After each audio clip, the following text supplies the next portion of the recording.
Okay, now let's move to the age-old battle of long copy versus short copy. You know, if you talk to a lot of veterans from the ad agency, they swear by long copy. You know, they say that a copywriter's true delight is to write a long copy. You look at these veterans like Piyush Pandey. They are known for the beautiful narrative that they create through their long copy ads. Now, while a lot of us may contest saying that we're in the world of digital era, who reads long copy? We are in a, to fight that, I would say we are in an era of creativity. If a beautifully written headline captures your eye, then you got it there. So the difference between a long copy and a short copy is something that we need to deep dive into. So let's start by understanding who's actually reading a copy at the time of visuals. Long copy sells a narrative. It tells you a storyline. It gives you a lot of details, so it leaves a lot of room for details. It weaves a beautiful story. It familiarizes you with the brand. It has the option of including a lot of testimonials. So there's a lot of things going on when it comes to a long form of copy, and it gives you a lot of room to play around with words, to play around with brand, and that's why it becomes very interesting and holds our attention. Okay, so let's go through how do we write long copy. It's become all the more important because of the bad name that long copy has nowadays, to put an extra effort into it, to understand it with clarity, what made those beautiful ads from the past what they are.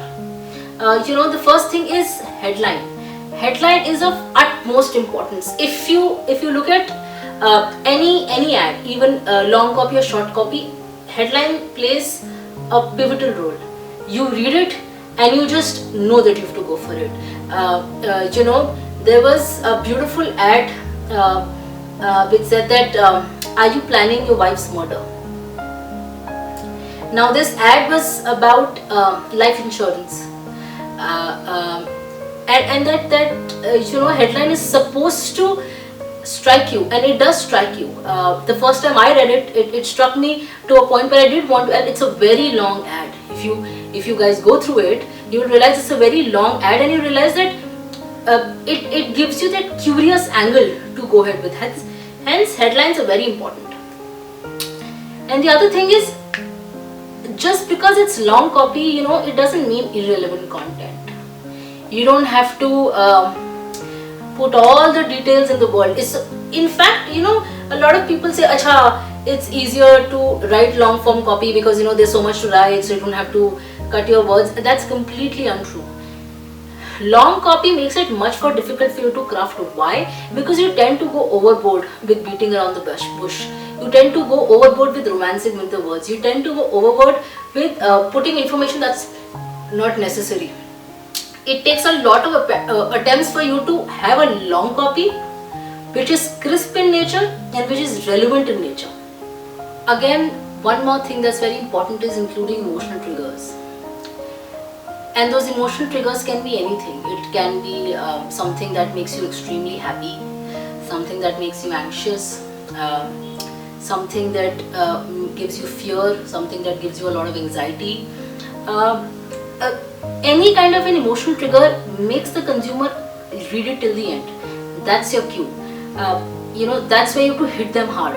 Where you put a headline that boggles the mind, then you put certain emotional triggers throughout here and there, in the start or in the center or in the end, where the person, as the person is reading it, is going through an emotional, ride in the head. And that's when you know you've caught the reader. Now if you move to what is it that's needed for you to write a great short copy, the first step is keeping it crisp. While as opposed to a long copy where you have to go through everything and make it short, a small copy's approach itself should be a crisp way of dealing with it. You write minimal words, and you know that those minimal words are going to have a big impact on the reader. Now, another thing that's very important is benefits over features. What do we really mean by that? Under the same, they have a big difference actually. When you talk about features, you say that okay, my beer gives you my beer comes with XYZ% of alcohol. My beer comes with this kind of a quality. It's brewed from here. Those are just product features. What is the benefit? The benefit is what the consumer takes away. You look at this ad, it says your wife read your WhatsApp messages. This is a complete series that shows different situations where you're like, oh, I need a beer.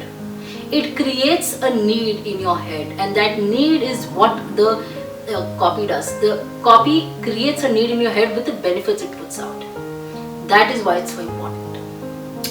Now let's move to the other one, the final point, which talks about why it's important to focus on the power of one. What do we mean by the power of one? When we write about a product, we tend to kind of miscalculate the reader's reading capability, the consumer's reading capability. We're thinking, Acha, let me add freshness also. If I'm suppose I'm talking about a smoothie, let me add freshness also, let me have the fact that it has superfoods also. The more benefits are right, the more things the person is likely to buy. No, you have to focus on one thing.